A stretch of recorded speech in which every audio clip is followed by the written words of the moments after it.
mag-open kita hand gas, tapos gin-open, gin-turn on na nato ng aton oven nga na naton gas range, tapos saka pa kita madagkot. Pagpurma-purma, I'm sure matindog siya.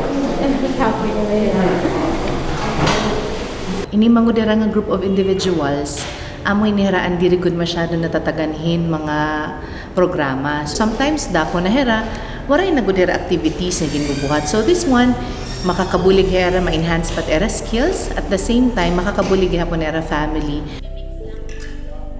Nagpapasalamat kita in opportunity nga makabulig hini nga aton mga children with disabilities, and we hope nga diri la ini magin skills training ha era, but magin opportunity nira nga mag-earn kay may danaan di da magnanay, maghihimo na hereng cookies, ibabaligyan nira, and diri pa di na stop an aton assistance. We could help them market their products, we could help them in packaging and labeling. So ready an aton CLEP trainers kung amo man inin ira request nga skills training.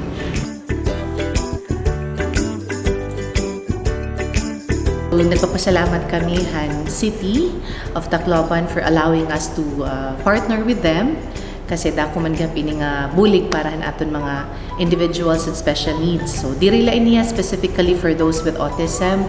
We have those with intellectual disability, no, learning disability. So diri la exclusive for children or individuals with autism. So I hope we will have more programs also nga sugadhini para aton mga individuals with special needs, para we can open up more doors for them, give them more opportunities to grow and to be able to function well in our society.